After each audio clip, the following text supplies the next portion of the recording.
దేవుని యొక్క వాక్యాన్ని ధ్యానించటానికి పూర్వము మన చేతిలో ఉన్న పరిశుద్ధ గ్రంథాన్ని తలకింట పైకెత్తి పట్టుకుని బైబిల్ పనులు పాడదాం. దాని కొరకై పఠింప శ్రేష్ఠ గ్రంథము బైబిల్. పఠింప శ్రేష్ఠ గ్రంథము బైబిల్, పఠింప శ్రేష్ఠ గ్రంథము బైబిల్.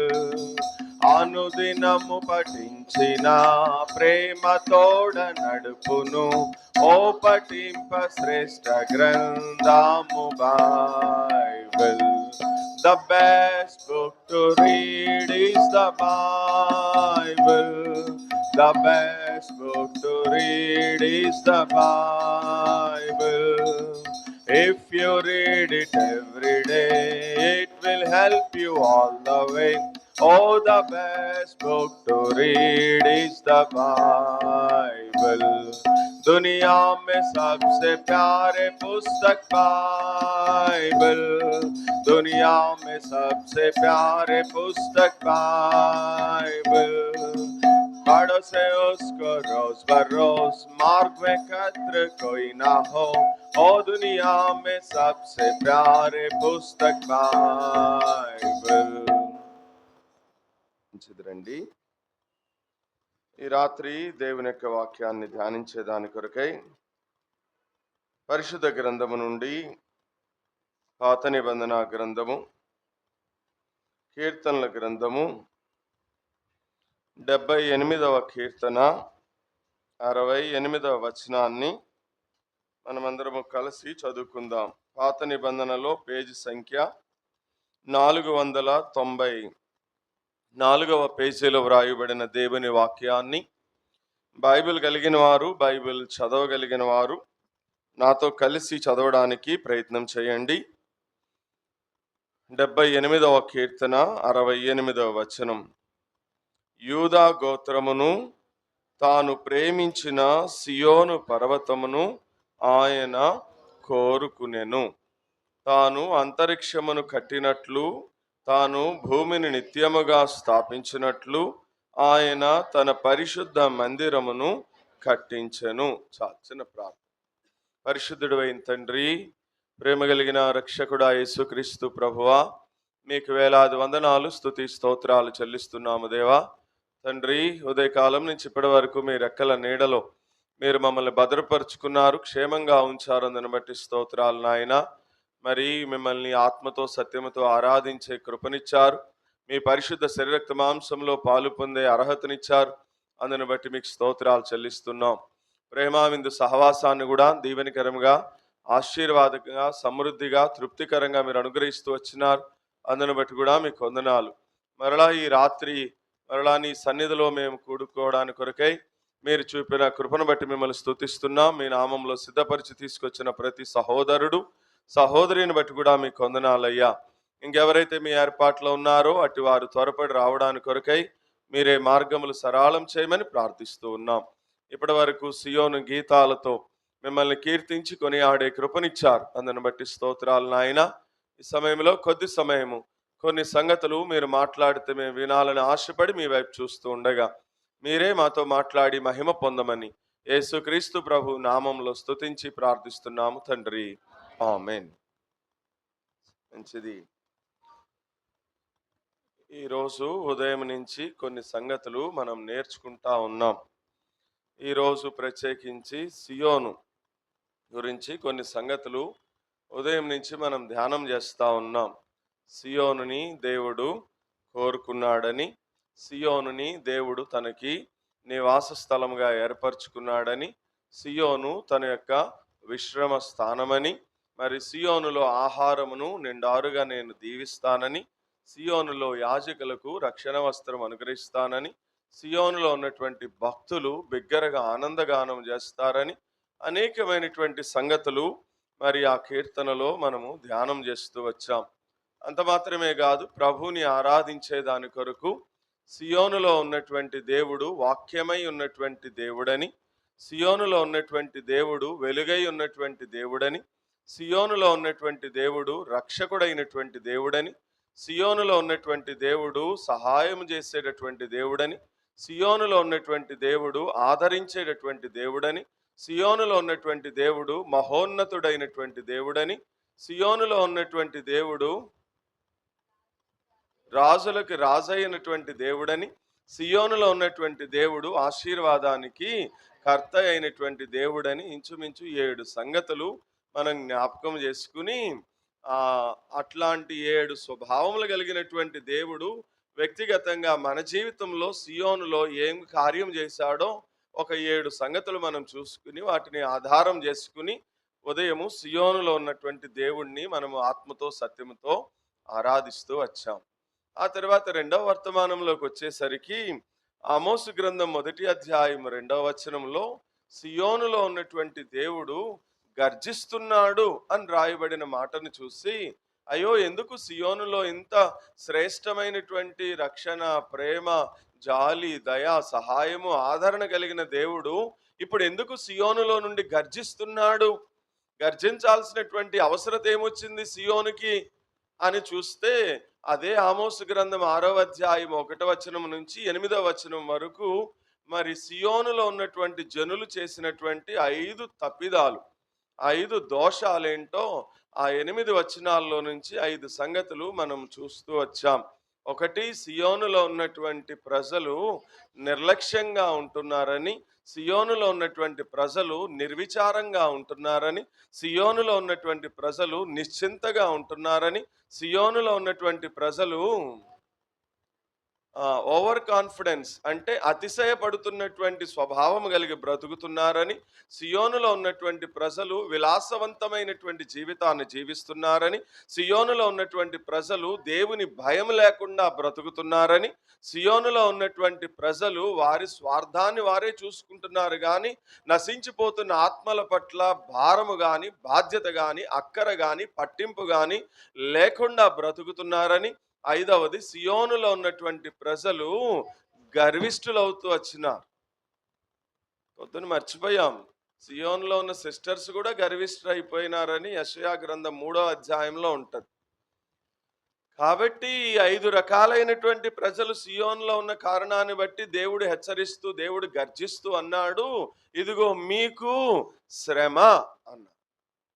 ఈ రోజున చాలా మంది క్రైస్తవ జీవితంలో, వారి వ్యక్తిగత విశ్వాస ఆత్మీయ జీవితంలో యేసు ప్రభువుని నమ్మినప్పటికీ, యేసు ప్రభు మందిరానికి వస్తున్నప్పటికీ, యేసు ప్రభువుని ఆరాధిస్తున్నప్పటికీ కూడా ఎందుకు మన జీవితంలో, మన కుటుంబంలో, మన సంఘంలో ఈ శ్రమలు, ఈ కష్టాలు, ఇరుకులు, ఇబ్బందులు, నిందలు, అవమానాలు, అప్పులు, అనారోగ్యాలు, ఇలాంటి పరిస్థితులన్నీ కూడా మన జీవితంలో దాపురించడానికి కలిగిన ప్రాముఖ్యమైనటువంటి కారణం ఏంటి అంటే, ఇదిగో ఇవి లక్షణాలు.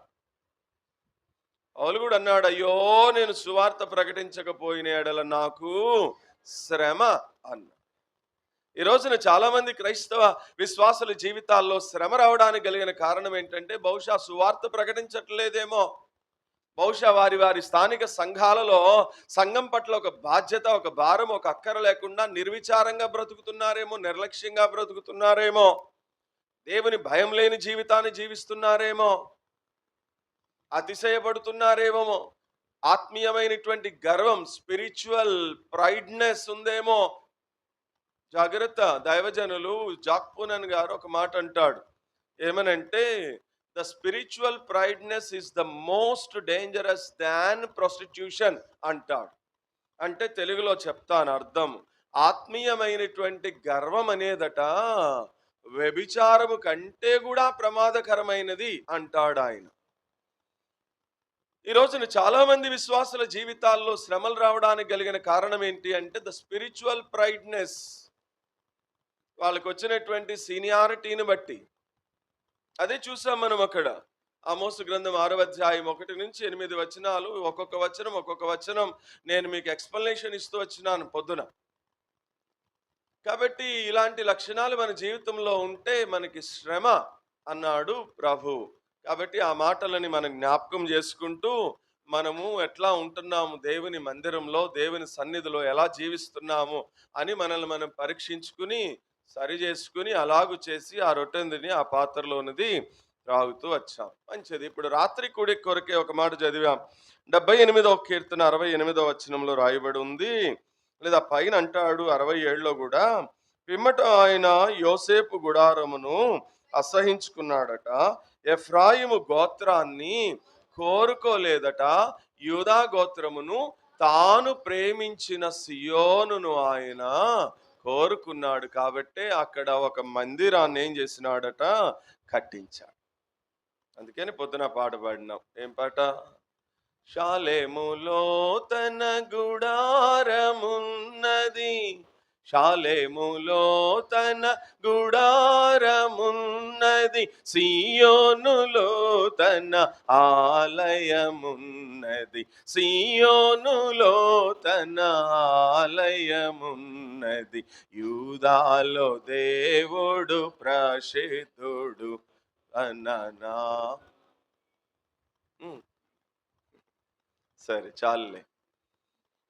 సో ఈ రాత్రి మన వర్తమానం యొక్క అంశం ఏంటి అంటే, సియోనుని దేవుడు కోరుకున్నాడట. ఎందుకు కోరుకున్నాడు సియోనుని?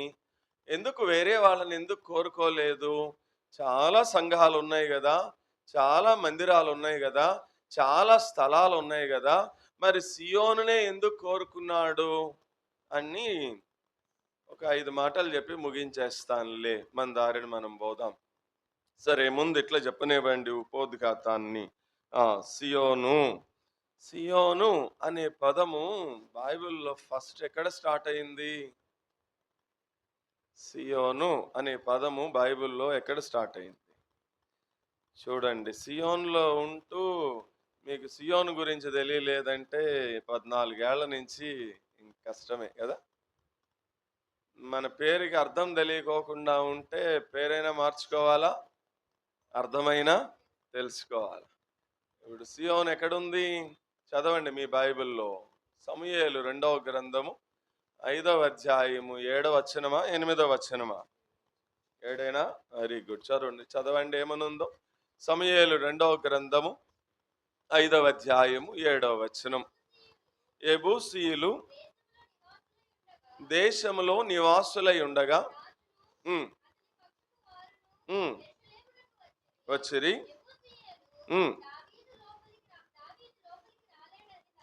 తలంచి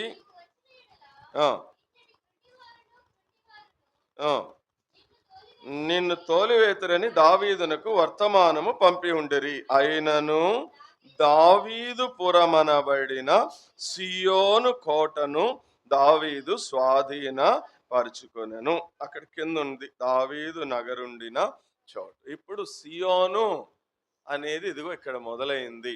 సియోను అంటే, సియోను అనే పదము ఈ బైబిల్లో ఇంచుమించు 150 సార్లు కంటే ఎక్కువ సార్లు రాయబడుతూ వచ్చింది సియోను అనేటటువంటి పదము. సియోను అనే పదానికి అర్థాలు ఏంటి అంటే చాలా ప్రతిపదార్థాలు ఉన్నాయి. సియోను అనే పదానికి అర్థం ఏంటి అంటే కోట అనే అర్థం వస్తుంది, పరిశుద్ధ పర్వతము అనేటటువంటి అర్థం ఇవ్వబడింది, దేవుని యొక్క నివాస స్థలము అనే అర్థం ఇవ్వబడింది, దేవుని రాజ్యానికి చిహ్నము అనేటటువంటి అర్థాలు మరి సియోనుకి ఇవ్వబడుతూ వచ్చినాయి. ఇప్పుడు సియోనుని ఫస్ట్ ఎవరు ఆక్యుపై చేసుకున్నారంటే యెబూసీయులు సియోనుని ఏం చేసుకున్నారంటే వాళ్ళు ఆక్యుపై చేసుకున్నారు. ఆ తర్వాత ఈ యెబూసీయులు ఆక్యుపై చేసుకున్న తర్వాత దావీదు వాళ్ళ మీద యుద్ధం చేసి వాళ్ళని జయించి ఇప్పుడు ఆ పట్టణాన్ని తను దేవుని కొరకు సంపాదిస్తూ వచ్చాడు. కాబట్టే ఇప్పుడు దానికి ఏమని పేరు పెడుతూ వచ్చినారంటే దావీదు పట్టణం లేదా దావీదు పురము లేదా ఇంగ్లీష్లో డేవిడ్ సిటీ అని పెడుతూ వచ్చినారు. ఎందుకు ఆ పేరు పెట్టడానికి కలిగిన కారణం ఏంటో చెప్తాను, వినండి, నా వైపు చూడండి. కీర్తనలో దావీదు ఒక కీర్తనలో ఇట్లా అంటాడు. ఏమని అంటే, తను చిన్నవాడిగా ఉన్నప్పుడు గొర్రెలు కాసుకుంటూ ఆ గొర్రెల దొడ్డిలో గొర్రెలు కాసుకుంటూ ఆ చెట్టు కింద కూర్చుని సితారా తీసుకుని సితారా వాయిస్తూ, ఇదిగో ఇప్పుడు మీరు పాడిన పాటలన్నీ కూడా ఆయన రాసినయే, అవన్నీ ఆయన పాడుకుంటూ పాడుకుంటూ ఆయనంట ఇట్లా ప్రార్థన చేసుకునేవాడట. ఏమనంటే, ఆ పాడేటప్పుడు ఎదురుగుండా ఆయనకు ఒక పెద్ద ఎత్తైన పర్వతం కనిపించేది. లేదా ఎత్తైన ఒక కోట కనిపిస్తా ఉండేదట. ఆ కోట మీద యెబూసీయులు అంటే దేవునికి వ్యతిరేకమైనటువంటి ప్రజలు ఆ పట్టణాన్ని స్వాధీనం చేసుకుని, ఆక్యుపై చేసుకుని, వారు ఆ పట్టణం మీద నివాసం చేస్తా ఉండేవారట. అప్పుడు దావీదు పాటలు పాడుతూ, పాడుతూ ఆ పట్టణం వైపు చూసి ఇలా ప్రార్థన చేసుకునేవాడట. ఏమనంటే, దేవా నేను ఎక్కలేనంత ఎత్తైన ఆ కొండపైకి నన్ను ఎక్కించుమయ్యా అని ప్రార్థన చేసేవాడట దావీదు. ఆ మాట మీకు కీర్తనల గ్రంథంలో ఉంటది. అది ఎక్కడుందో తర్వాత మీరు చూసి వెతికి పట్టుకుని రాసుకుని రండి. అన్నీ నేను చెప్తుంటే అన్నీ మీకు నోట్లో ఒలిచి పెడుతుంటే మీరు బైబిల్ చదవట్లేదు. సరే. ఏమని ప్రార్థన చేసేవాడంటే, ఆ ఎత్తైన నేను ఎక్కలేనంత ఎత్తైన కొండపైకి నన్ను ఎక్కించు అని ఆశగొని ఉండేవాడట దావీదు. చిన్నవాడు గదా! అట్లా రోజు ఆ కొండ వైపు చూస్తాం. అరే! ఇది దేవుని పట్టణము. ఇది దేవుని కోట. ఇది దేవుని పర్వతము. దీనిని శత్రువులు ఆక్యుపై చేసుకున్నారు. ఎలాగైనా సరే ఈ పట్టణాన్ని నేను దేవుని కొరకు పట్టుకోవాలి. దేవుని కొరకు నేను సంపాదించాలి, సాధించాలి అన్న పట్టుదల, రోషము, దేవుని ఇంటిని గూర్చినటువంటి ఆసక్తి తనకి కలిగి ఉన్న కారణాన్ని బట్టి రోజు ప్రార్థన చేసేవాడట. ఒక రోజు వచ్చింది, దేవుడు దావీదు యొక్క ప్రార్థనని అంగీకరించాడు, దావీదుని బలపరిచాడు. ఇప్పుడు మీరు చదివిన వచనంలో దావీదు ఆ పట్టణంకి వెళ్ళాడు. అక్కడున్న యెబూసీయులందరినీ కూడా కొట్టి ఆ పట్టణాన్ని దేవుని కొరకు ఏం చేసినాడు? సంపాదించాడు. అందుకని ఆ పట్టణానికి ఏమని పేరు? డేవిడ్ సిటీ, దావీదు పట్టణము. మీరిప్పుడు యెరూషలేము వెళ్ళినా కూడా అదిగో అక్కడ ఆ పట్టణానికి పేరు అదే ఉంటది, డేవిడ్ సిటీ, దావీదు పట్టణం. అందుకనే లూకాసు వార్త 2వ అధ్యాయం 11వ వచనంలో దేవుని దూతలు ఏమన్నారు? దావీదు పట్టణమందు నేడు రక్షకుడు మీ కొరకు పుట్టి ఉన్నాడు. సియోనుకి ఇంత పెద్ద చరిత్ర ఉంది.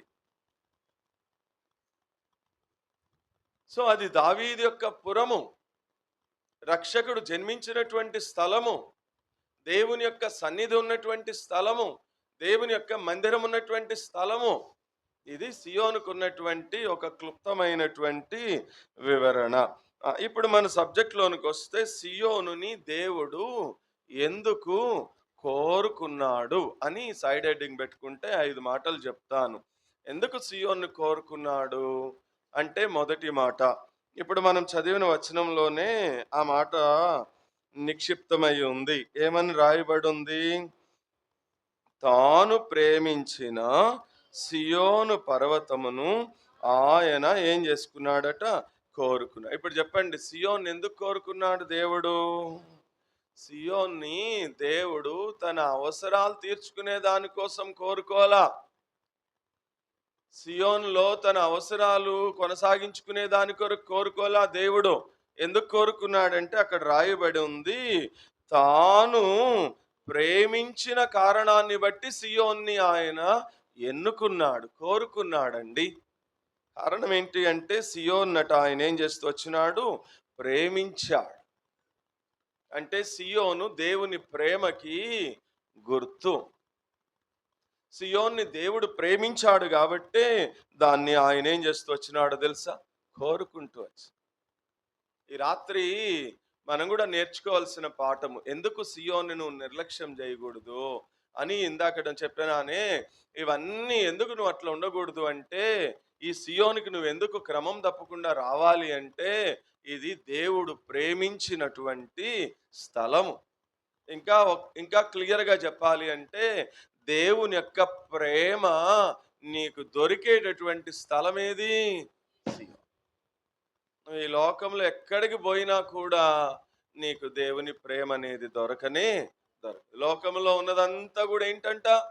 లోకంలో ఉన్నదంతయు శరీరాశ, నేత్రాశ, జీవపడంబము. ఇవి పరలోకమందున్నటువంటి తండ్రి అయినటువంటి దేవుని వలన కలిగినవి కానే కా. కాబట్టి మానవులు ప్రేమ కోసము లోకంలో వెతుకులాడుతున్నాడు.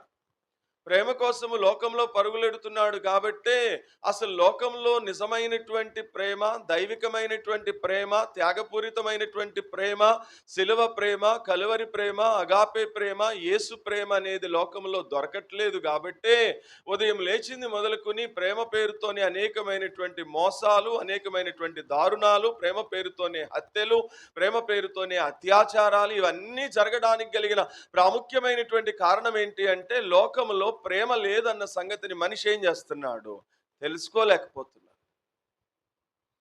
ఈ రాత్రి ఇక్కడ కూర్చుని దేవుని వాక్యాన్ని వింటున్న ప్రియమైన సహోదరి సహోదరుడా, ఈ రాత్రి సియోనుని దేవుడు కోరుకోవడానికి కలిగిన మొదటి కారణం ఏంటి అంటే సియోన్ని దేవుడు ఏం చేసినాడట, ప్రేమించినటువంటి స్థలం.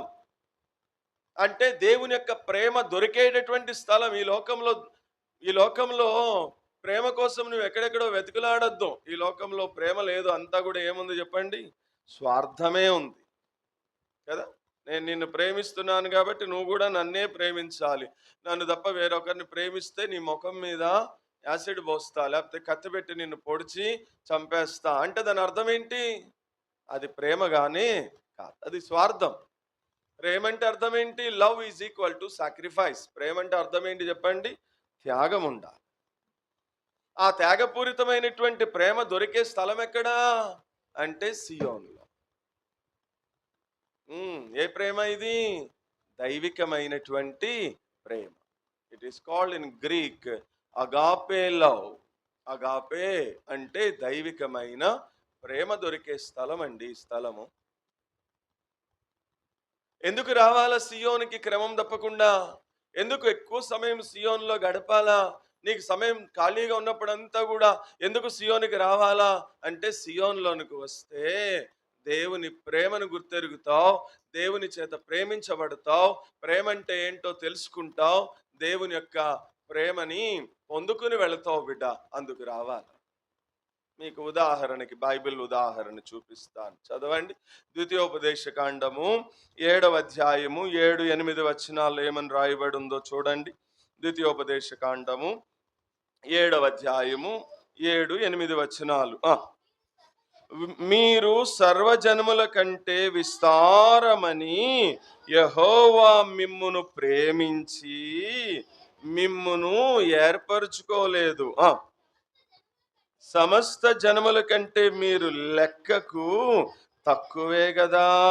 అయితే యెహోవా మిమ్మును ప్రేమించువాడు గనుకను, తాను మీ తండ్రులకు చేసిన ప్రమాణమును నెరవేర్చువాడు గనుకను, యెహోవా బాహుబలము చేత మిమ్మును రప్పించి దాసుల గృహములో నుండి, ఐగుప్తు రాజు అయిన ఫరో చేతిలో నుండి మిమ్మును విడిపించాడు. కాబట్టి ఆయనను మీరు కూడా ప్రేమించండి, ఆయన ఆజ్ఞలను మీరు కూడా అనుసరించండి, నడుచుకోండి అన్నాడు. ఇప్పుడు 2 మాటలు ఉన్నాయి అక్కడ, మీరు జాగ్రత్తగా నోట్ చేసుకుంటే. ఏమన్నాడు, మీరు లెక్కకి విస్తారమైనటువంటి జనం అని దేవుడు మిమ్మల్ని ఏం చేయలేదట. జాగ్రత్తగా మీరు గమనిస్తే మన జీవితాన్ని కూడా ఆ మాటను అప్లై చేసుకుంటే, నేను ప్రపంచంలోనే కోటీశ్వరుడైనటువంటి బిల్ గేట్స్ సర్టిఫై చేసిన కంప్యూటర్ ఇంజనీర్ అని దేవుడు నన్నేం చేయలేదు, ప్రేమించలా. దుబాయ్ అనే దేశంలో 3 సంవత్సరాలు ఉద్యోగం చేశానని దేవుడు నన్ను ప్రేమించలా. అమెరికా దేశంలో ఉద్యోగం చేయడానికి వెళుతున్నానని దేవుడు నన్ను ప్రేమించలా. ఒక ఉన్నతమైనటువంటి కులంలో పుట్టానని దేవుడు నన్ను ప్రేమించలా. 6 అడుగులు ఉన్నానని దేవుడు నన్ను ప్రేమించలా. ఇవి ఏటిని బట్టి దేవుడు నన్ను ప్రేమించలా. మరి ఎందుకు ప్రేమించాడు? ఆయన స్వభావమే ప్రేమించే స్వభావము కాబట్టి సియోనుని ఎట్లయితే దేవుడు ప్రేమించినాడో, సియోనుకు వచ్చినటువంటి నన్ను కూడా ఆ ప్రేమాస్వరూపి అయినటువంటి దేవుడు నన్ను కూడా ఏం చేస్తూ వచ్చినాడు, నిన్ను కూడా ప్రేమించినాడు. అందుకనే బైబిల్లో యోహాన్ అంటాడు, మొదటి పత్రిక 4వ అధ్యాయం 8వ వచనంలో అంటాడు, దేవుడు ప్రేమాస్వరూపి అన్నాడు అని కింద ఫుట్ నోట్స్ లో అంటాడు. దేవుడు ప్రేమ అయి ఉన్నాడు అంటాడు. ఇంగ్లీష్ బైబిల్లో ఉంటది, గాడ్ ఈజ్ లవ్, దేవుడే ప్రేమ. ఇక దేవుడు తప్ప వేరొక ప్రేమ అనేది లేనే లేదని.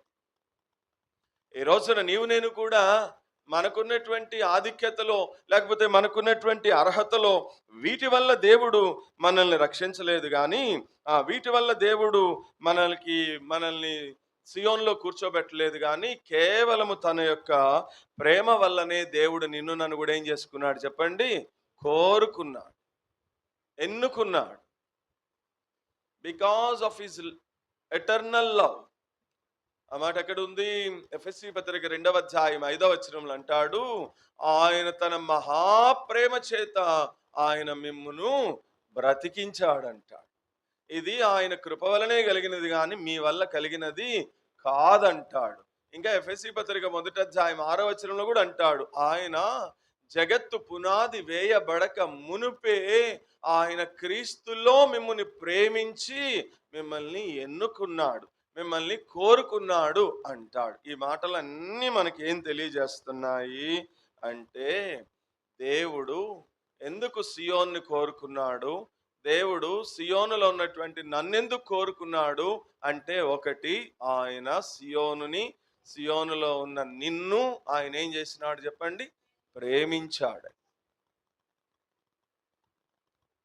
ఇప్పుడు నువ్వు సియోను నిర్లక్ష్యం చేస్తున్నావు అంటే దాని అర్థం ఏంటి? దేవుని ప్రేమని తృణీకరిస్తున్నావు, దేవుని ప్రేమని రిజెక్ట్ చేస్తున్నావు. నీ ప్రేమ నాకొద్దు, నాకు లోకంలో ప్రేమే కావాలి, కాబట్టి నేను లోకంలోనే ఎక్కువ టైం స్పెండ్ చేస్తాను, నీ ప్రేమ నాకు వద్దయ్యా అని చెప్పకనే చెప్తున్నాను, అందుకే రావట్లేదు కదా. ఉదాహరణకి, మనం ఎవరైనా ఒక వ్యక్తిని ప్రేమించామనుకోండి, ఆ వ్యక్తితో మాట్లాడకపోయినా, లేకపోతే ఆ వ్యక్తిని చూడకపోయినా, ఆ వ్యక్తిని కలవకపోయినా మనకి చాలా బాధేస్తుంది. అరే, వాళ్ళతో ఎప్పుడు మనం మాట్లాడాలా, వాళ్ళని ఎప్పుడు మనం చూడాలా, వాళ్ళని ఎప్పుడు మనం కలవాలా అని చాలా యాంగ్జైటీగా ఉంటాం. ఎందుకంటే వాళ్ళని మనం ప్రేమించాము కాబట్టి.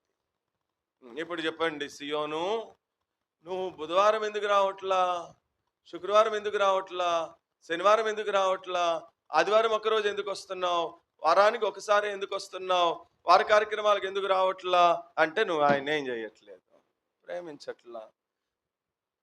ఒకరోజు దేవుని మందిరానికి వస్తున్నావు, 6 రోజులు లోకంలో ఉంటున్నావంటే ఎవరిని ఎక్కువ ప్రేమిస్తున్నావు? లోకాన్ని ఎక్కువ ప్రేమిస్తున్నావు. కానీ దేవుడు ఎవరిని ప్రేమించాడు? సియోన్ని ప్రేమించాడు, సియోన్లో ఉన్న నిన్ను ప్రేమించాడు. ఆయన ప్రేమనికి నీ చేతులారా నువ్వే ఏమైపోతున్నావు తెలుసా? దూరం అవుతున్నావు. అందుకే మనకి శ్రమ వస్తుంది. ఓకేనా? ఇది మొదటి సంగతి. రెండవ సంగతి చూద్దాం. సియోన్ ఎందుకు కోరుకున్నాడు దేవుడు అంటే, చదవండి 132వ కీర్తన 13, 14 వచనాలు. యెహోవా సియోనుని ఏర్పరచుకుని ఉన్నాడు, తనకు నివాస స్థలముగా దానిని కోరుకొని ఉన్నాడు.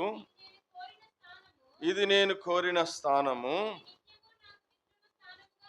ఇది నాకు నిత్యము నాకు విశ్రమ స్థానముగా ఉండును, ఇక్కడనే నేను నివసించదను. చాలు, అక్కడి వరకు చాలు. ఇక్కడనే నేను మళ్ళీ ఇక్కడ అంటున్నాడు, సియోన్ని నేను కోరుకున్నాను. ఎందుకు కోరుకున్నాను అంటే, ఇక్కడనే నేనేం చేస్తానంటున్నాడు, నివసిస్తానంటున్నాడు. వాస్తవంగా ఎక్కడ నివసించేవాడు ఈయన? అదే పొద్దున చెప్పాను నేను. యెషయా గ్రంథము 57వ అధ్యాయము 15వ వచనము. మహోన్నతుడు, మహాగణుడు, పరిశుద్ధుడు, నిత్య నివాసి, మహోన్నతమైనటువంటి స్థలములలో నివసించేవాడండి. కానీ ఇప్పుడు ఎక్కడ నివసిస్తానంటున్నాడు? నేను సియోనులో నివాసం చేయాలంటున్నాడు. ఇప్పుడు చెప్పండి, రెండవది ఎందుకు కోరుకున్నాడు? అసలు వాస్తవంగా ఎవరి దేవుడు అంటే, ఈయన సర్వ వ్యాపి అయినటువంటి దేవుడు, సర్వాంతర్యామి అయినటువంటి దేవుడు. ఆ మాట 139వ కీర్తన 1 నుంచి 12 వరకు మీరు చదివితే అక్కడ ఉంటది. నేను ఎక్కడికి పోయినా కూడా నీవు అక్కడ ఉన్నావయ్యా, నీకు మరుగైనటువంటి స్థలం లేదు, నువ్వు అన్ని చోట్ల కూడా, అన్ని సమయాలలో, అన్ని చోట్ల కూడా ఉండేటటువంటి దేవుడివి. అంటే నీవు సర్వాంతర్యామి అయిన దేవుడివి, సర్వ వ్యాపి అయినటువంటి దేవుడివి అంటాడు. అలా సర్వవ్యాపి అయినటువంటి దేవుడు యెరూషలేములో లేదా సియోనులో సొలొమోను మందిరాన్ని కట్టించినప్పుడు ఆ మందిరం మీదకి ఏమొచ్చిందట చెప్పండి? ద గ్లోరీ ఆఫ్ గాడ్, దేవుని మహిమ ఆ మందిరం మీదకి దిగి వచ్చిన కారణాన్ని బట్టి యాజకులు లోపలికి ఏం చేయలేకపోయినారు, వెళ్ళలేకపోయినారని. ఈవెన్ నిర్గమకాండంలో కూడా మోషే కట్టించినటువంటి ఆ ప్రత్యక్ష గుడారం కూడా ఆ పని పూర్తయిపోయిన తరువాత ఆ ప్రత్యక్ష గుడారం మీద కూడా ఏమొచ్చింది? దేవుని యొక్క మహిమ వస్తూ వచ్చింది. ఇప్పుడు ఇవన్నీ మనకి ఏం పాఠం నేర్పిస్తా ఉన్నాయి? ఎందుకు ఆయన కోరుకున్నాడు సియోనుని అంటే, దేవుని యొక్క మహిమతో నింపేదాని కొరకు కోరుకున్నాడు. దేవుని యొక్క మహిమ దిగొచ్చింది. ఆయన సర్వవ్యాపి అయినటువంటి దేవుడు, లేదా ఆయన ఆ పరలోక పట్టణంలో, ఆ పరిశుద్ధమైనటువంటి పట్టణంలో దివారాత్రులు కూడా దేవుని దూతలట మానక యెహోవా పరిశుద్ధుడు పరిశుద్ధుడు పరిశుద్ధుడు అని గాన ప్రతిగానములు చేసేటటువంటి ఆ పరిశుద్ధ పట్టణం, ఆ పరలోక పట్టణం, ఆ నిత్య రాజ్యం, ఆ స్వర్గరాజ్యం, ఆ మోక్ష రాజ్యము, ఆ వైకుంఠ పట్టణాన్ని విడిచి ఇదిగో సియోనుని ప్రేమించి సియోనులో నివాసం చేయడానికి, సియోనుని కోరుకోవడానికి కలిగిన కారణం ఏంటి అంటే, ఆ మహామహిమని సియోనులో నింపేదాని కొరకు ఆయన ఏం చేస్తూ వచ్చినాడు? కోరుకున్నాడు. అందుకని ఆ రోజున మోషే మందిరం కట్టినప్పుడు తన మహిమను నింపినాడు. తర్వాత సొలొమోను యెరూషలేములో దేవాలయాన్ని నిర్మించినప్పుడు, ప్రతిష్ఠించినప్పుడు కూడా దేవుని యొక్క మహిమ ఆలయాన్ని ఏం చేస్తూ వచ్చింది? నింపుతూ వచ్చింది. అందుకనే దానికి సపోర్ట్ వచనం చదవండి. 2 దినవృత్తాంతాల గ్రంథము 7వ అధ్యాయము 1, 2, 3 వచనాల్లో ఏమనుందో. 2 దినవృత్తాంతాల గ్రంథము 7వ అధ్యాయము 1, 3 వచనాలు. సొలొమోను తాను చేసిన ప్రార్థన ముగించినప్పుడు ఆకాశము నుండి అగ్ని దిగి దహన బలులను ఇతరమైన బలులను దహించను. యెహోవా తేజో మహిమ మందిరము నిండా నిండెను.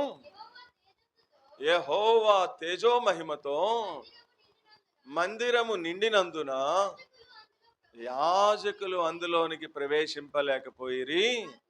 అగ్నియు యెహోవా తేజో మహిమయు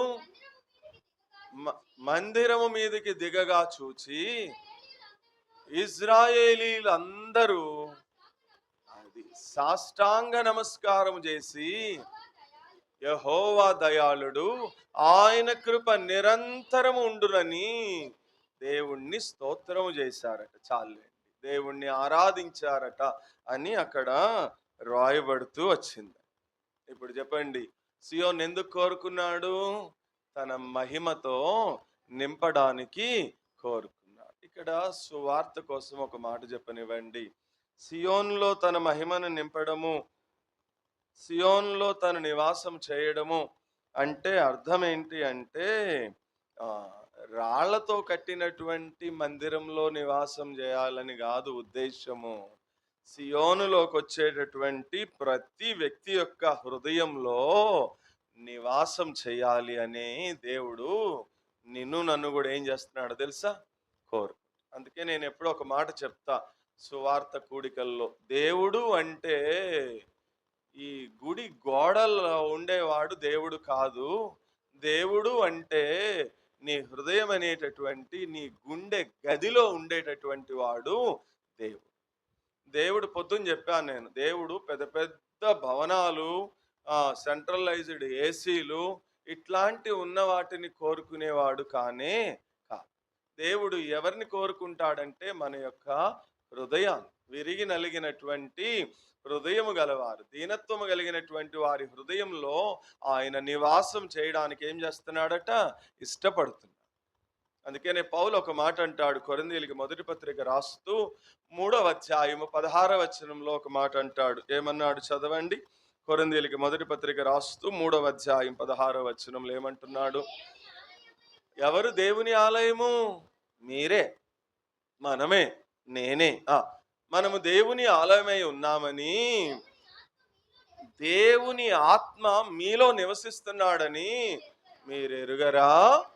ఎవడైనను దేవుని ఆలయమును పాడు చేసిన ఎడల దేవుడు వానిని పాడు చేస్తాడు. కాబట్టి ఇప్పుడు సియోనుని ఎందుకు కోరుకున్నాడు అంటే తన మహిమని నింపడానికి కోరుకున్నాడు. సియోనుకు వచ్చే నిన్నెందుకు కోరుకున్నాడు? నీ హృదయంలో ఆయన నివాసము చేయడానికి కొరకు కోరుకున్నాడు బిడా. ఇప్పుడు ప్రశ్న, ఇంతకీ నీ హృదయాన్ని దేవునికి ఇచ్చావా? నీ హృదయంలో సియోనులో ఉన్నటువంటి దేవుడు నీ హృదయంలో నివసించడానికి యోగ్యముగానే ఉందా? చెప్పు బిడ్డా. నీ హృదయాన్ని పరీక్ష చేసుకో. 14 సంవత్సరాల నుంచి సియోనుకు వస్తున్నావు.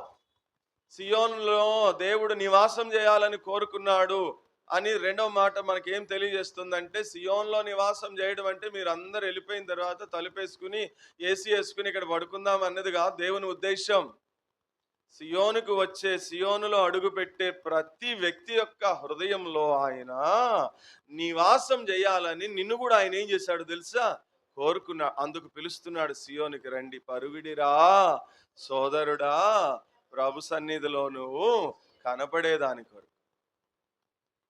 అందుకు రండి, మనము దేవుని నివాస స్థలమునకు వెళ్ళుదము, రండి ఆయన పాదపీఠము ఎదుట మనము సాగిల పడుదము రండి అని పొద్దున ఇన్విటేషన్ ఇవ్వడానికి కలిగిన కారణం ఏంటి అంటే, నువ్వు సియోన్లోనికి వస్తే సియోన్లో నివాసించడానికి కోరుకున్న దేవుడు నీ హృదయంలో కూడా ఆయన నివసించాలని ఏం చేస్తున్నాడు? ఇష్టపడుతున్నాడు. ఇంకెవరైతే ప్రభువుని అంగీకరించలేదో, ఇంకెవరైతే ఇదిగో ఈ సియోన్లో ఉన్న దేవుణ్ణి నీ హృదయంలో నివసించడానికి కొరకు ఇంకెవరైతే ఆహ్వానించలేదో, ఎవరైతే బ్యాప్టిజం తీసుకోలేదో, అట్టి వారితో ఈ రాత్రి సియోనులో ఉన్నటువంటి దేవుడు మిమ్మల్ని పిలుస్తా ఉన్నాడు. ఇదిగో, లేదా మీతోనే మాట్లాడుతున్నాడు. ఏమనంటే, ఇదిగో నేను నీ హృదయాన్ని కోరుకున్నాను, నీ హృదయంలో నేను నివాసం చేయాలని నేను ఇష్టపడుతూ ఉన్నాను, నీ హృదయం నాకు ఇస్తావా అని ప్రభు నిన్ను అడుగుతున్నాడు. కాబట్టి చాయిస్ ఈజ్ యువర్స్. సమాధానం, తీర్మానము నీదే. ఇస్తావా? లేకపోతే లేదు ప్రభువా, నా హృదయంలో చాలా మందికి ప్లేసులు ఎక్కువైపోయి ఇప్పుడు బోర్డు పెట్టేసినాను, నేను హౌస్ఫుల్ అని బోర్డు పెట్టేసినాను, కాబట్టి ఇప్పుడు నా హృదయంలో చోటు లేదయ్యా. 7th క్లాస్లో ఒకడు, 8th క్లాస్లో ఒకడు, 9th క్లాస్లో ఒకడు, 10th క్లాస్లో ఒకడు, ఇంటర్ ఫస్ట్ ఇయర్లో ఒకడు, సెకండ్ ఇయర్ ఒకడు, డిగ్రీలో ఒకడు, ఇంతమందికి ఉన్నది 4 గదులే. కానీ చాలా మంది ప్రపోజల్స్ ఎక్కువైపోయి హౌస్ఫుల్ అయిపోయింది. ఇప్పుడు వాళ్ళకే నేను టైం ఇవ్వట్లేదు, ఇంకా నీకెక్కడిచ్చేది టైము అంటున్నారు చాలా మంది యవనస్తులైన పిల్లలు. జాగ్రత్త బిడ్డ, ప్రభు యొక్క రాకడ బహు సమీపంగా. కాబట్టి ఈ హృదయంలో దేవుడు నివాసం చేయడానికి కొరకే దేవునికి మనం ఏమి ఇవ్వాలి చెప్పండి? చోటు ఇవ్వాలి. ఇది 2. మూడవది, ఎందుకు కోరుకున్నాడు సియోన్ని దేవుడు అంటే రండి చూద్దాం. మూడవది, సమూయేలు 2వ గ్రంథము 6వ అధ్యాయము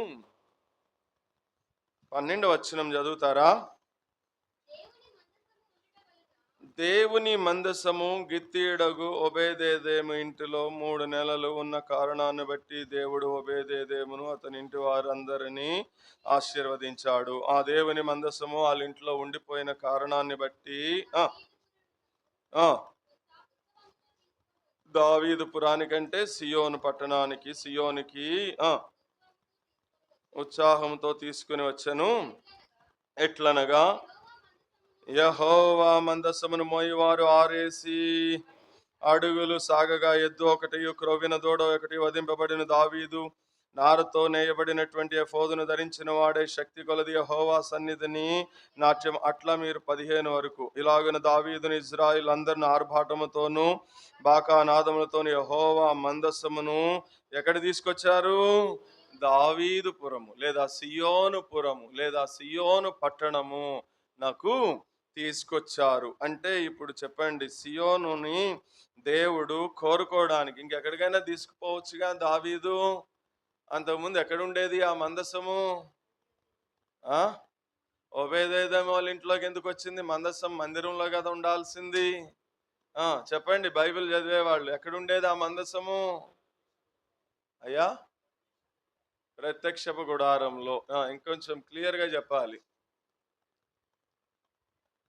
అంటే మీరు బైబిల్ చదవట్లేదని అర్థం.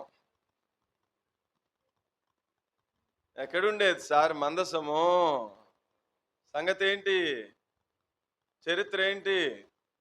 మరి అవన్నీ చదవాలి కదా సంతోష్ గారు మీరు. మీకేమో నిద్ర పట్టక తెల్లారుజామున 2కే లేసి మాకు 1 కాదు, 2 కాదు, 3 కాదు, 4 మెసేజ్‌లు పెడతారు. ఇదిగో ఈ వాక్యం, అదిగో ఆ వాక్యం అని చెప్పి. వాక్యం పెడుతున్నారు బానే ఉంది గాని మరి మొత్తం తెలుసుకోవాలిగా. ఎక్కడుండేది మందసము? ఫిలిష్తీయుల దగ్గర మందసం ఎందుకుంటది? చరిత్ర కరెక్ట్‌గా చెప్పాలా. ఎక్కడుండేది మందసము? షిలోహు అనే ప్రార్థనా మందిరంలో ఉండేది మందసం. ఆ షిలోహులో ఉన్న మందసం ఏమైంది? ఇప్పుడు ఫిలిష్తీయులకిను వీళ్ళకి ఇజ్రాయేలీలకి యుద్ధం జరిగింది. 4వ అధ్యాయం సమూయేలు మొదటి గ్రంథంలో.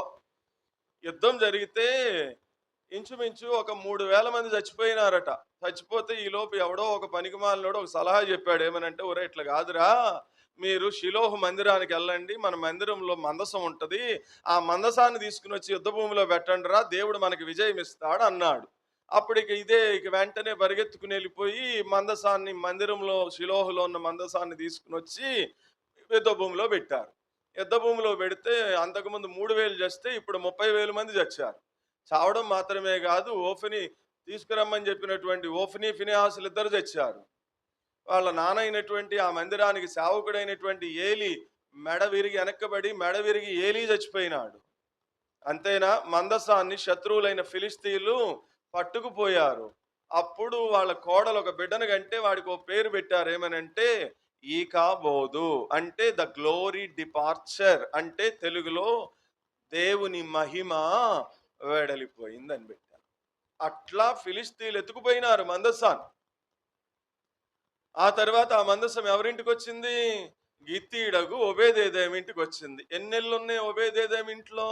3 నెలలు ఉంది.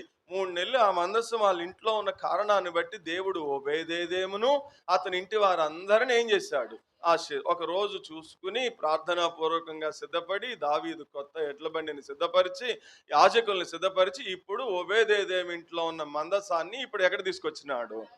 అది చరిత్ర. అట్లా చెప్పాలా, అట్లా గుర్తుపెట్టుకోవాలా బైబుల్ని. ఇదివరకు ఎక్కడ ఉండేది మందసము? షిలోహులో ఉండేది. ఇప్పుడు ఎక్కడికి తీసుకొచ్చినారు మందసాన్ని? సియోనుకు వచ్చింది మందసం.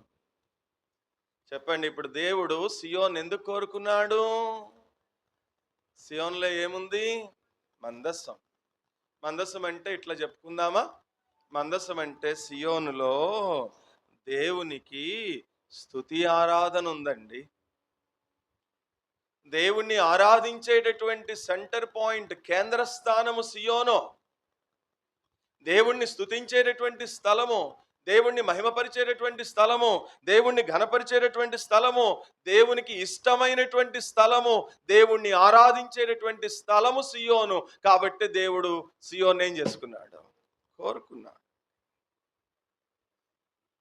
అందుకనే దావీదు అంటాడు 122వ కీర్తన మొదటి 4 వచనాలు ఏమన్నాడు? జనులు సియోనులో ఉన్నటువంటి యెహోవా మందిరమునకు వెళుతున్నాం మేము అని చెప్పినప్పుడు నేనెంతో సంతోషించాను అని అక్కడి నుంచి అన్ని చెప్తాడు 4వ వచనం వరకు కూడా. చూసావా సియోన్ ఎందుకు కోరుకున్నాడు దేవుడు? 3వది చెప్పండి. దేవునికి ఇష్టమైన స్థలము, దేవుణ్ణి ఆరాధించే స్థలము, దేవుని మందసము ఉన్నటువంటి స్థలం సియోన్. అందుకని సియోన్ ఏం చేశాడు దేవుడు? ఇప్పుడు ఆ సియోనికి మనం వెళ్తున్నామంటే దావీదు ఏం చేశాడంట? సంతోషించాడు. దావీదే సంతోషించాడంటే దేవుడు ఇంకెంత సంతోషిస్తాడు చెప్పండి.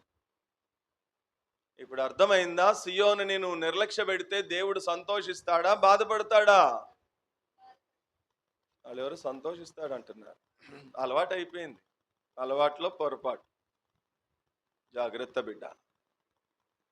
నేను మొన్న చెప్పినాను, ఇదిగో ఈ ఆదివారం పొద్దున ప్రార్థన, ఆదివారం రాత్రి ప్రార్థన అని మీరు పోస్టర్ డిజైన్ చేసి 24 గంటల ముందు మీ స్టేటస్ అన్నిట్లో కూడా దాన్ని అప్లోడ్ చేసినప్పుడు, లేదా పోయిన ఆదివారం రోజున ఇక్కడ నిలబడి ప్రకటన చేసినప్పుడు వచ్చే ఆదివారం ఉదయం 10 గంటలకి దేవుని ఆరాధన జరుగుతుంది, రాజా క్రిస్టియన్ బ్రదర్ వస్తాడు, ఆ రోజు రాత్రి కూడా మనకి ప్రత్యేకమైన కూడిక ఉంటుంది, కాబట్టి అందరూ సిద్ధపడి రండి అని మనం అనౌన్స్మెంట్ చేసినప్పుడు, ఈ పోస్టర్ని మనం అప్లోడ్ చేసినప్పుడు దేవుడు కూడా చూసినాడు ఆ పోస్టరు. దేవుడు కూడా విన్నాడు ఆ ప్రకటన. ఇప్పుడు దేవుడు కూడా ఏం చేసినాడు? వచ్చేసి దేవుడు వచ్చి కూర్చుని చూస్తా ఉన్నాడు. ఎవరొస్తారా సియోనికి? నేను కోరుకున్నటువంటి స్థలానికి ఎవరొస్తారో, నేను ఇష్టపడేటటువంటి స్థలానికి ఎవరొస్తారో, మరి నన్ను ఆరాధించేటటువంటి స్థలానికి ఎవరొస్తారో అని దేవుడు ఉదయం 10 గంటలంటే పావు తక్కువ 10 గంటల నుంచే దేవుడు ఏం చేస్తున్నాడు తెలుసా? చూస్తున్నాడు. నేనేం కథలు చెప్పట్లా. మీరు చదివితే యోహాను సువార్త 4వ అధ్యాయం 23వ వచనంలో ఇప్పుడు నేను చెప్పినవన్నీ అక్కడ ఉంటాయి. చదవండి, మీ బైబిల్ ఉందో లేదో. యోహాను సువార్త 4వ అధ్యాయం 23వ వచనంలో సాక్షాత్తు యేసు ప్రభు చెప్పినాడు ఈ సంగతి అంతా. ఏమన్నాడు? అయితే యథార్థముగా ప్రభువుని ఆరాధించువారు ఆత్మతోనూ సత్యముతోనూ తండ్రిని ఆరాధించు కాలము వచ్చుచున్నది, అది ఇప్పుడును వచ్చే ఉన్నది. తనను ఆరాధించేవారు అట్టివారే కావాలని తండ్రి కోరుచున్నాడు. నీ బైబిల్లో ఫుట్ నోట్స్ లో కింద మీనింగ్ ఉందా? ఇప్పుడు చెప్పండి. ఇప్పుడు దేవుడు ఏం చేస్తున్నాడట? వెతుకుతున్నాడట. ఎవరిని వెతుకుతున్నాడట? ఆయన్ని ఆరాధించే వారిని వెతుకుతున్నాడట. ఎందుకు వెతుకుతున్నాడట? సియోను ఆయన కోరుకున్నాడు, ఆయనకి ఇష్టమైన స్థలము, ఆయన ఆరాధించబడేటటువంటి స్థలము కాబట్టి ఆ సియోన్లో దేవుడు పావుదక్కు 10 గంటలకు వచ్చి వెతుకుతున్నాడట. ఎవరిని వెతుకుతున్నాడు? ఒకటి, పరిచర్య చేయడానికి ఎవరు వస్తున్నారా అని వాళ్ళని వెతుకుతున్నాడు. 2, మైకులు ఎవరు పెడుతున్నారా అని వాళ్ళని వెతుకుతున్నాడు. 3, చాపలు ఎవరు వేస్తున్నారా అని వాళ్ళని వెతుకుతున్నాడు. 4, ప్రారంభ ప్రార్థనలో ఏకీభవించి ప్రార్థన చేయడానికి ప్రేరేపించబడిన వారు ఒకరు ప్రార్థన చేయండి అంటే ఎవరు ప్రార్థన చేస్తున్నారా అని వెతుకుతున్నాడు. 5, ఎవరు సియోను గీతాలు పాడడానికి పరిగెత్తుకుని వస్తున్నారా అని వెతుకుతున్నాడు.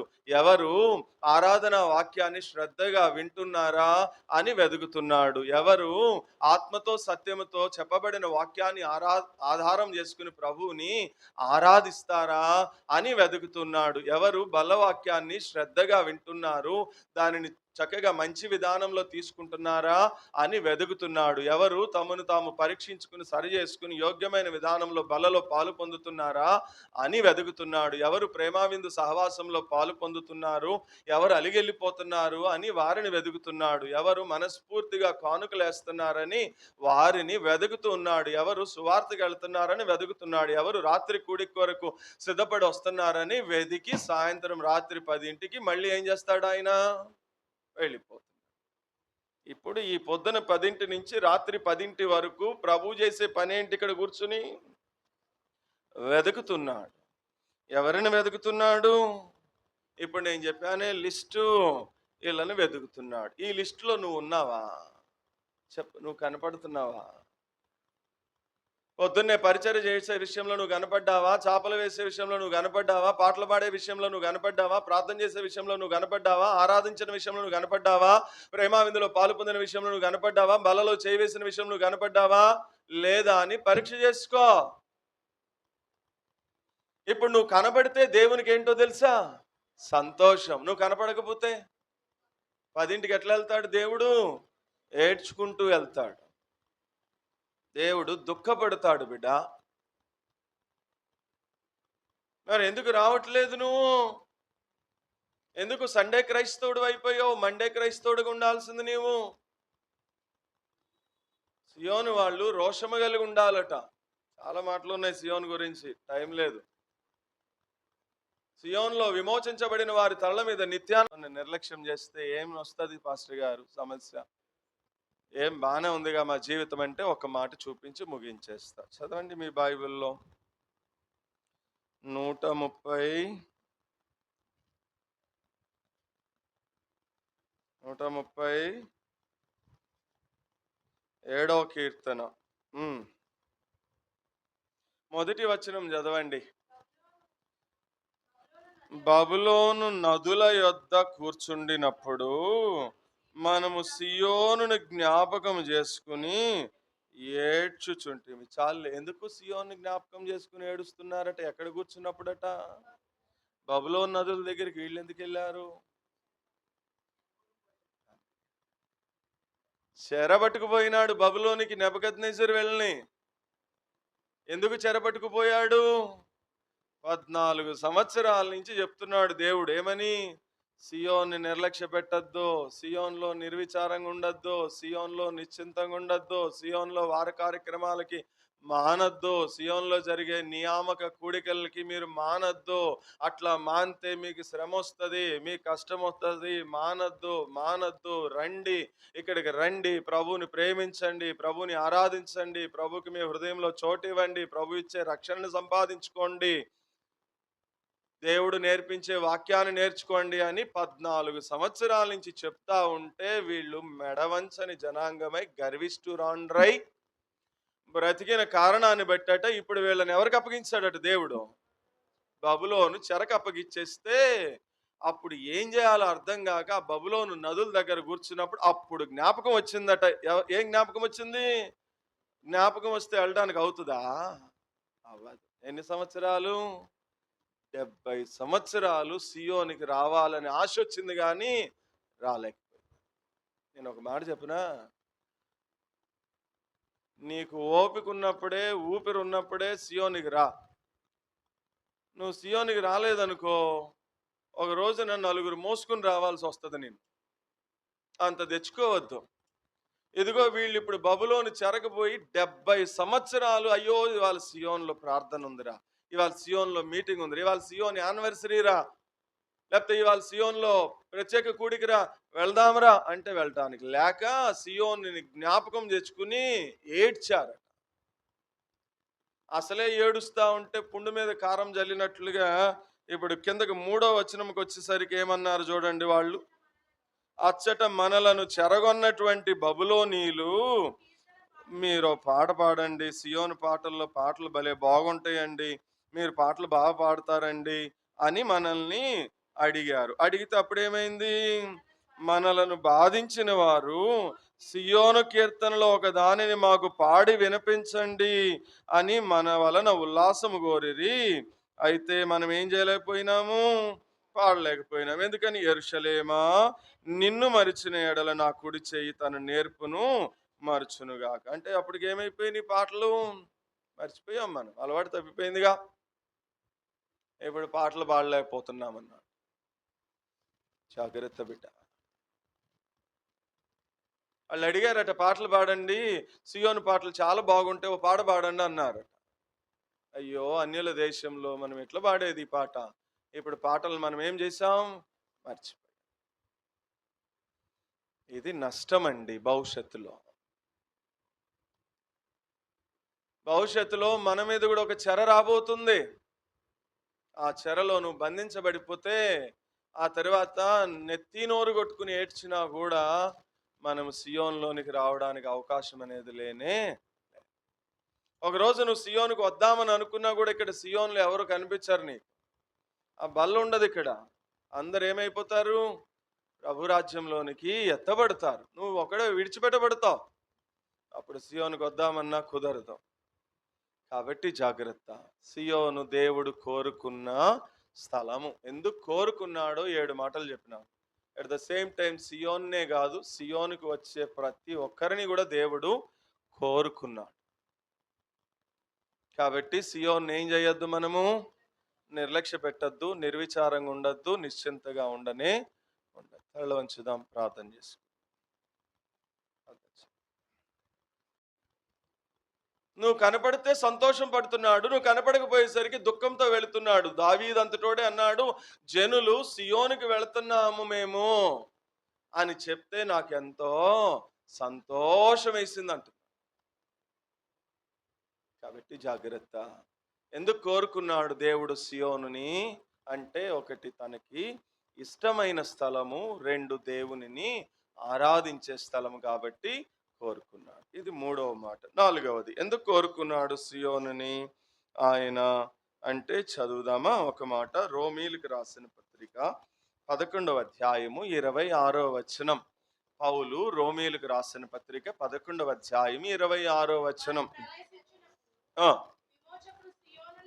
విమోచకుడు సియోనులో నుండి వచ్చి యాకోబులో నుండి తొలగించును. చాలులే. ఇప్పుడు చెప్పండి, ఎందుకు సియోను కోరుకున్నాడట ఆయన అంటే, సియోన్లోకి వచ్చేవారు అందరూ ఎవరు చెప్పండి? ఎవరు సియోన్లోకి వచ్చేవారు? పాపమనే కట్లు, శాపమనే కట్లు, దుర్నీతి అనే కట్లు, అవినీతి అనే కట్లు, స్వనీతి అనే కట్లు, తర్వాత కులం అనే కట్లు, మతం అనే కట్లు, ఆచారం అనే కట్లు, లోకం అనే కట్లు, ఈ కట్లన్నిటి చేత బంధించబడినటువంటి వారు సియోనుకు వస్తే, ఇప్పుడు సియోన్ ఎందుకు కోరుకున్నాడంటే, సియోన్లో ఉన్నటువంటి వారందరినీ కూడా ఏం చేయడానికట? ఈ కట్లన్నిటి నుంచి వాళ్ళని విమోచించేదాని కొరకు. ఆ తర్వాత పొద్దున ఒక మాట చదివాం, 14వ కీర్తన 7వ వచనం. అది కూడా చదవండి, రెండు, అప్పుడు మీకు క్లియర్గా అర్థమవుతుంది. 14వ కీర్తన 7వ వచనంలో, సియోనులో నుండి ఇజ్రాయేలీలకు రక్షణ కలుగును గాక. అంటే ఎందుకు కోరుకున్నాడు సియోనుని అంటే, విమోచన కార్యాన్ని పూర్తి చేయడానికి కొరకు, రక్షణ కార్యాన్ని పూర్తి చేయడానికి కొరకు సియోనుని దేవుడు ఏం చేసుకున్నాడు? కోరుకున్నాడు. ఇప్పుడు ప్రశ్న, 14 సంవత్సరాల నుంచి సియోనుకు వస్తున్నావు కదా, నువ్వు రక్షించబడ్డావా? నువ్వు విమోచించబడ్డావా? ఇంకా ఈ బంధకాల చేత బంధించబడిన స్థితిలోనే ఉన్నావా? సియోన్లో దేవుడు నిన్ను ఎందుకు కోరుకున్నాడంటే, నిన్ను విమోచించి, నిన్ను రక్షించి, ఒకరోజు నీ లోకయాత్ర ముగిస్తే ఆ పరమ సియోనుకి నిన్ను తీసుకుని వెళ్ళడానికి కొరకు నిన్ను కోరుకున్నాడు ఆయన.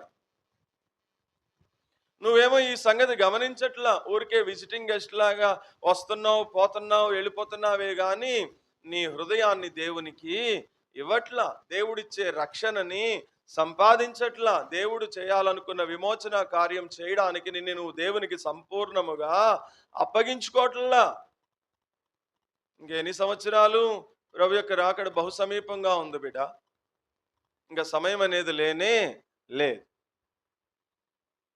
బైబిల్ సెలవిస్తుంది, మానవుడా నీ జీవము ఏపాటిది, ఇంతలో కనబడి అంతలో మాయమైపోయే ఆవిరి లాంటిది మానవుని జీవితం. త్రాసు మీది ధూళి లాంటిది మానవుని జీవితం. చేద నుండి జారే నీటి బిందువు లాంటిది మానవుని జీవితం. రాలిపోయే పువ్వు లాంటిది మానవుని జీవితం. వాడిపోయే గడ్డి లాంటిది మానవుని జీవితం. సాగిపోయే నీడ లాంటిది మానవుని జీవితం. ఓటి కుండ లాంటిది మానవుని జీవితం. రేపు నీది కానే కాదు. అందుకని బైబిల్ అంటుంది, ఇప్పుడే మిక్కిలి అనుకూలమైన సమయము, ఇదే రక్షణ దినం. హెబ్రీ పత్రిక 2:3 అంటాడు, ఇంత గొప్ప రక్షణను నీవు నిర్లక్ష్యము చేసిన ఎడల ఎలాగూ తప్పించుకుంటావు, తప్పించుకోలేవు అంటాడు. కాబట్టి జాగ్రత్త. సియోన్ ఎందుకు కోరుకున్నాడు అనేది మన వర్తమానం యొక్క అంశం. ఎందుకు కోరుకున్నాడంటే, ఇప్పుడు 4వ మాట, సియోనుని విమోచించేదాని కొరకు, సియోనుని రక్షించేదాని కొరకు దేవుడు కోరుకున్నాడు అన్నటువంటి దేవుని యొక్క ఇంటెన్షన్, ఉద్దేశాన్ని నువ్వు గమనిస్తే, రక్షణని నువ్వేం చేయవో తెలుసా? నిర్లక్ష్యం చేయి.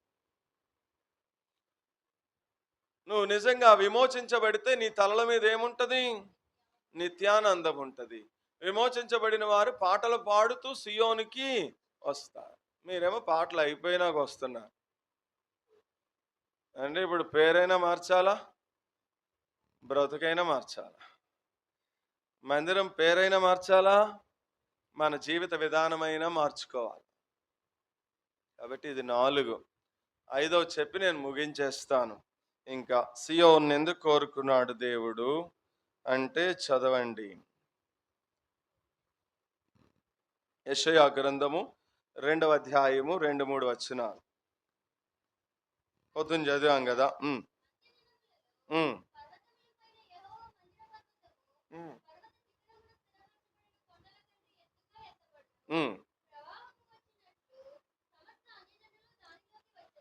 సమస్త అన్యజనులు దానిలోనికి వచ్చెదరు. సియోనులో నుండి ధర్మశాస్త్రము, యెరూషలేములో నుండి యెహోవా వాక్కు బయలువెళ్ళింది. చాలు. ఎందుకు కోరుకున్నాడట సియోనుని? సియోను దేవుని యొక్క రాజ్యానికి సూచన, చిహ్నం, గుర్తు. సో సియోన్ ఎందుకు కోరుకున్నాడంటే సమస్త అన్యజనులు అక్కడికి వస్తారట. అక్కడ దేవుని యొక్క ధర్మశాస్త్రాన్ని వాళ్ళు ఏం చేస్తారట, నేర్చుకుంటారట. నేర్చుకుని వాళ్ళు, ఇదిగో ఈ దేవుని యొక్క రాజ్యానికి చిహ్నం అన్నాను కదా, దీనిని, ఈ రాజ్య సువార్తను సకల జనులకి వాళ్ళు ఏం చేస్తారంట, ప్రపంచమంతా కూడా వ్యాపింపజేస్తారట. ఇది సియోను పట్ల దేవుడు కలిగి ఉన్న ఉద్దేశం. అంటే ఇప్పుడు మీరు రాసుకోవడానికి క్లియర్గా, ఒక క్లియర్ కట్లో మీరు రాసుకోవాలి అంటే ఇది ఎన్నోది? ఇది ఐదవది. సియోన్ ఎందుకు కోరుకున్నాడు దేవుడు అంటే, సియోనులో వచ్చేటటువంటి ప్రజలు దేవుని యొక్క వాక్యాన్ని, వాళ్ళకి వాక్యాన్ని నేర్పించే దాని కొరకు సియోను కోరుకున్నాడండి. అంటే this is the best university to learn the word of God. అంటే సియోన్ అంటే ఏంటి, ఎందుకు రావాలి అంటే దేవుని వాక్యము నేర్చుకునేటటువంటి స్థలము సియోన్. అందుకన్నాడు, పరిశుద్ధాత్మ దేవుడే మీకు అన్ని విషయాలు మీకు నేర్పిస్తాడు అన్నాడు. ఇదిగో ఇప్పుడన్నాడు, యుగ సమాప్తి వరకు నేను మీతో కూడా ఉండి నేను మీకు నేర్పిస్తానన్నాడు. ఇప్పుడు పోయిన సంవత్సరం ఒక వాక్యాన్ని నేర్చుకున్నాం మనం. ఇప్పుడు ఈ సంవత్సరం ఒక వాక్యాన్ని నేర్పిస్తున్నాడు ప్రభు. తిమోతికి రాసిన మొదటి పత్రిక 1వ అధ్యాయం 18వ వచనాన్ని మనం జనవరి నెల మొదటి వారంలో మొదలుపెట్టాం.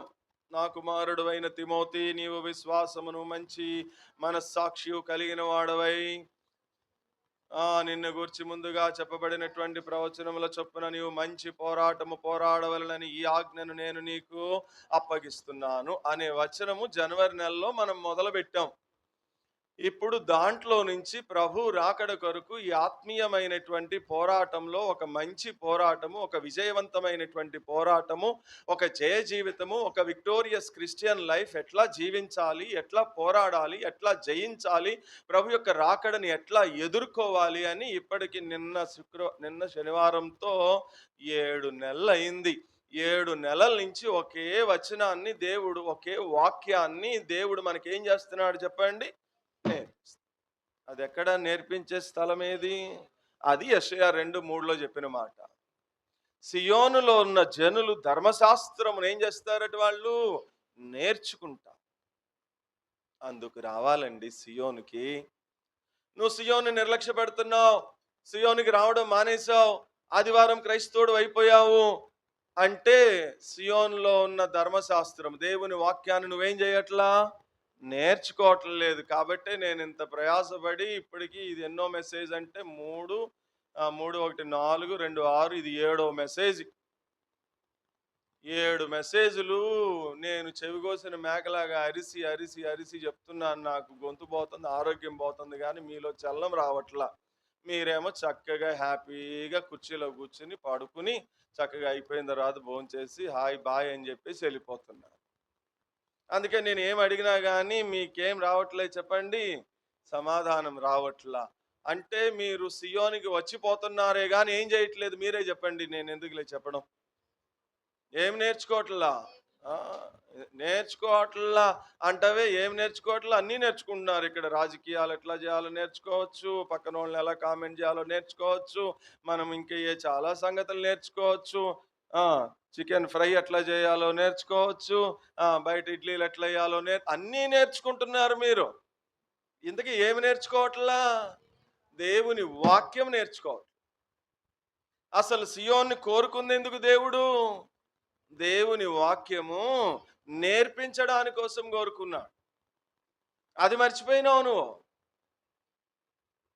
దేవుని వాక్యం నేర్చుకోవాలని ఆసక్తి ఉంటే చక్కగా వచ్చి ప్రతి వాక్యాన్ని రాసుకుని, మీకు అర్థం కాకపోతే మళ్ళీ నా దగ్గరికి వచ్చి కూర్చుని అడిగి తెలుసుకుని, ఆ వాక్యాన్ని ఇంటికి వెళ్ళిన తర్వాత మళ్ళీ నువ్వు ధ్యానం చేసి మెడిటేట్ చేసి మళ్ళీ ఆ వాక్యాన్ని మీ కుటుంబ ప్రార్థనలోనో, లేకపోతే మీ కాలేజీలో మీ ఫ్రెండ్స్ అందరూ గ్యాదర్ అయినప్పుడో, లేకపోతే నీ ప్రేయర్ పార్ట్నర్స్ టీం ఉన్న ఉన్న బిడ్డల దగ్గర నువ్వు ఆ వాక్యాన్ని మళ్ళీ నువ్వు ఇతరులతో షేర్ చేసుకుంటే, ఇట్లా చేస్తా ఉంటే అప్పుడు వాక్యము నువ్వు కూడా నోరు ధరిస్తే టక టక టక టక అని దేవుని యొక్క వాక్యం వచ్చేస్తుంది. అప్పుడు దాన్ని బట్టి చెప్పొచ్చు, వీళ్ళు వాక్యం బాగా నేర్చుకున్నారండి, సియోనులో ఉన్నటువంటి ప్రజలు దేవుని వాక్యాన్ని నేర్చుకున్నారండి అన్న సాక్ష్యం వస్తుంది. కాబట్టి జాగ్రత్త విశ్వాసి. ఐదవది, సియోన్ ఎందుకు కోరుకున్నాడు? దేవుని వాక్యము. ఇంకా 10 నిమిషాలు ఉందిలే, ఇంకా 2 మాటలు చెప్తే 7వ తీగ సంపూర్ణం అవుతుంది. సరే అయితే చదవండి. 6వది, ఎందుకు కోరుకున్నాడు సియోనుని అంటే యోవేలు గ్రంథము 3వ అధ్యాయము 17వ వచనం. యోవేలు గ్రంథము 3వ అధ్యాయము 17వ వచనం.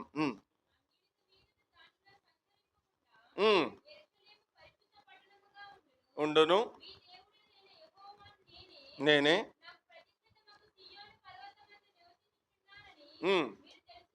తెలుసుకొందరు. చాలులే, 17 ఒకటేనా? సియోను ఇప్పుడు ఏ పర్వతం అంటది? పరిశుద్ధ పర్వతము లేదా ప్రతిష్ఠిత పర్వతం. ఎందుకు కోరుకున్నాడు సియోన్ని దేవుడు అంటే దానిని ఆయన పరిశుద్ధపరిచినటువంటి స్థలం. అది లోపలికి వచ్చేటటువంటి ప్రతి వ్యక్తి కూడా పరిశుద్ధపరచబడేటటువంటి స్థలం. అది సియోను పరిశుద్ధ పర్వతం అని రాయబడి ఉంది అక్కడ. అది పరిశుద్ధమైనటువంటి స్థలము కాబట్టి దేవుడు సియోన్ ఏం చేస్తూ వచ్చినాడో తెలుసా? కోరుకున్నాడు. అందుకనే చూడండి, ఒక మాట చెప్తాను మీకు అర్థం అవడానికి. యెషయా గ్రంథము 6వ అధ్యాయము మొదటి 4 వచనాలు చదవండి.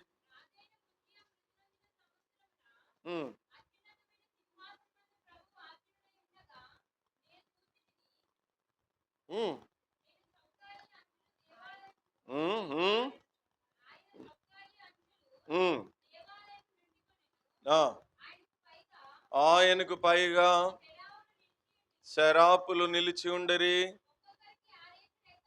ఉండెను.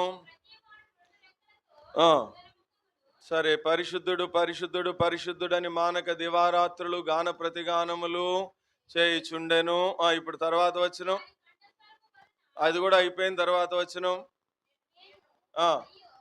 ఆ మాట నాకు కావాలి. అయ్యో, నేను అపవిత్రుడను, అపవిత్రమైన పెదవులు కలిగిన వాడను, అపవిత్రమైనటువంటి ప్రజల మధ్య నివసిస్తూ ఉన్నాను. అయ్యో. అక్కడ ఆగండి. ఇప్పుడు సందర్భం, ఇప్పుడు నా వైపు చూడండి.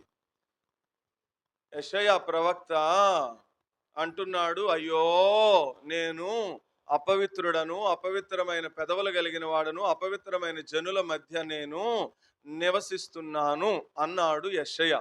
ఇప్పుడు యెషయా ప్రవక్తని ఇట్లా అడుగుదాం, యెషయా అంకుల్, ఇప్పటికి నువ్వు 6 అధ్యాయాలు రాసేసావు కదా. 6 అధ్యాయాలు రాసిన తర్వాత యెషయాకి ఏం గుర్తొచ్చింది? అయ్యో నేను అపవిత్రుడను, అపవిత్రమైన పెదాలు కలిగిన వాడిని, అపవిత్రమైన జనుల మధ్య నివసించేవాడిని అని అంటున్నావు. మరి ఈ 6 అధ్యాయాలు నువ్వు అపవిత్రుడు అన్న సంగతి నీకు ఎందుకు తెలియలా? చెప్పండి. బైబిల్ చదవట్లేదు కదా, బైబిల్ నేర్చుకోవట్లేదు కదా, అందుకే మీకు తెలియట్లా. యెషయాకు కూడా అందుకే తెలియలా. అందుకే సియోనికి రమ్మనేది, అందుకే సియోన్లో వాక్యం నేర్చుకోమనేది. మీకేమో ఎన్ని చెప్పినా కానీ ఎక్కట్లా బుర్రకి. చెప్పండి. 6 అధ్యాయాలు అయ్యే వరకు అతడు అపవిత్రుడని ఎందుకు తెలియలేదు? మొదటి వచనం చదవండి. ఇప్పుడు రాజైన ఉజ్జియా మృతి నొందిన సంవత్సరమున అత్యున్నతమైనటువంటి సింహాసనం మీద యెహోవా ఆసీనుడై ఉండుట నేను. ఇప్పుడు చెప్పండి, ఎందుకు అపవిత్రుడన్న సంగతి తెలియలేదు? అమ్మా చెప్పండి, పర్లేదు చెప్పండి. ఎందుకని? ఆ వచనం చెప్పాను కదా, ఇప్పుడైనా చెప్పండి. అప్పటి వరకు ప్రభువుని చూడాల. మరి ఎవరిని చూశాడు? రాజు అయినటువంటి ఉజ్జియాను చూశాడు. అర్థమైందా? అప్పటి వరకు రోజు వస్తున్నాడు సియోను మందిరానికి. రోజు వస్తున్నాడు గాని ఎవరిని చూస్తున్నాడట? రాజైన ఉజ్జియాని చూస్తున్నాడట. అందుకనే రాజైన ఉజ్జియా అపవిత్రుడే, యెషయా అపవిత్రుడే కాబట్టి నేను అపవిత్రుడన్న సంగతి యెషయాకి తెలియలా.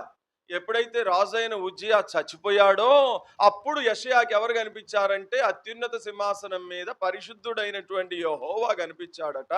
దేవుని దూతలు పరిశుద్ధుడు పరిశుద్ధుడు అని ఆయనని పొగడడం కనిపించిందట. అప్పుడు అయ్యో నేను అపవిత్రుడని గుండెలు బాదుకుంటున్నాను. నేను ఒక మాట చెప్పనా? 14 సంవత్సరాల నుంచి నువ్వు కూడా వస్తున్నావు సియోనుకి. 14 సంవత్సరాల నుంచి నువ్వు సియోనుకు వస్తూ ఎందుకు నీకు ఇంకా అపవిత్రమైన ఆలోచన, అపవిత్రమైన తలంపులు, అపవిత్రమైన చూపులు, అపవిత్రమైన మాటలు, అపవిత్రమైనటువంటి వినికిడి ఇవన్నీ నీకు ఎందుకు పోవాలా? ఇంకా నేను అపవిత్రుడని అన్నటువంటి సంగతి నీకు కూడా ఎందుకు గ్రహింపులోకి రావట్లా అంటే యెషయా ఉజ్జియాను చూశాడు. బహుశా నువ్వెవరిని చూస్తున్నావో.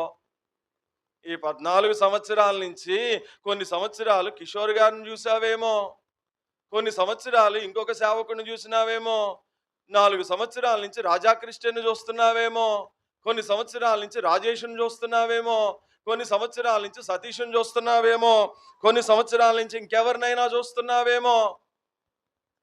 ఇన్ని సంవత్సరాలు, ఈ 14 సంవత్సరాలని విశ్వాస జీవితంలో ఇక్కడ నిలబడినటువంటి వారిని చూస్తున్నావేమో. అందుకనే నువ్వు ఇంకా అపవిత్రుడు అన్న సంగతిని గమనించలేకపోతున్నావు.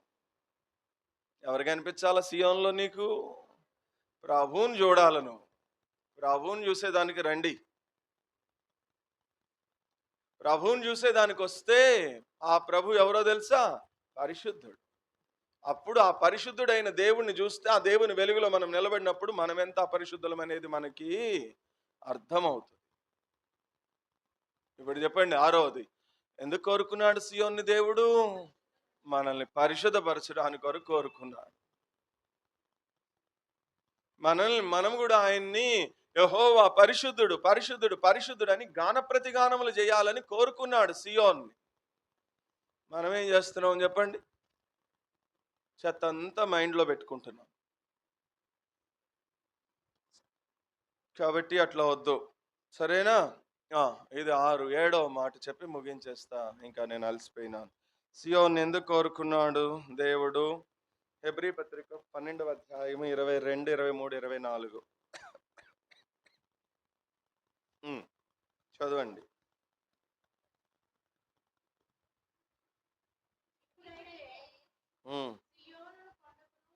సియోను కొండకును జీవము గల దేవుని పట్టణమునకును అనగా పరలోకపు యెరూషలేమునకును వేవేల కొలది దేవదూతల యుద్ధకును. చాలే, తర్వాత చదువుకోండి మీరు, నేను చెప్తాను. 7వది ఎందుకు కోరుకున్నాడు సియోన్ని? ఈ వచనం మనకేం తెలియజేస్తుందంటే సియోను ఆ పరలోక పట్టణానికి చిహ్నం, సూచన లేదా మన నిరీక్షణకి ఒక ముంగుర్తులాగా కనిపిస్తూ ఉంది. ఇప్పుడైతే మీరు సియోనుకు వస్తూ ఉన్నారు. ఒక రోజున ఆ పరిశుద్ధమైనటువంటి పట్టణము, జ్యేష్ఠుల సంఘం ఉండేటటువంటి ఆ పట్టణానికి మనల్ని ఆయన తీసుకుని వెళ్తాడు అన్నాడు. ఆ మాటే ప్రకటన గ్రంథము 14వ అధ్యాయం 1వ వచనంలో రాయబడింది. ఇదిగో మరియు నేను చూడగా ఆ గొర్రె పిల్ల ఆ సియోను పర్వతం మీద నిలిచి ఉండుట నేను చూచితిని. సో సియోన్ ఎందుకు కోరుకున్నాడు దేవుడు అంటే పరలోక పట్టణానికి ముంగుర్తుగా ఉంచేదాని కొరకు కోరుకున్నాడండి.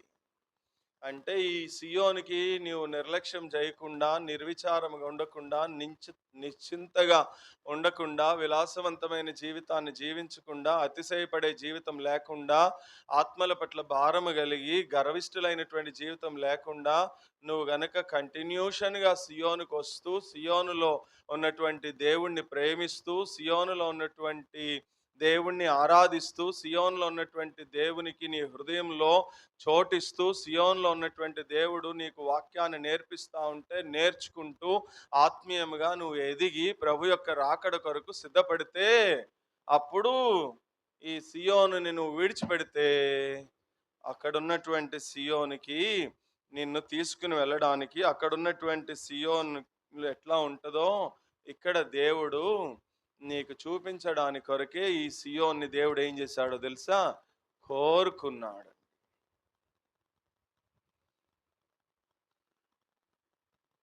అంటే మీరు రాసుకోవడానికి ఇట్లా రాసుకోవచ్చు. ఈ భూమి మీద ఉన్నటువంటి సియోను దేవుని యొక్క సన్నిధిని సూచిస్తా ఉంటే, పరలోకంలో ఉన్నటువంటి సియోను మన యొక్క నిత్య గృహాన్ని సూచిస్తా ఉంది. అందుకు సియోన్ని కోరుకున్నాడు.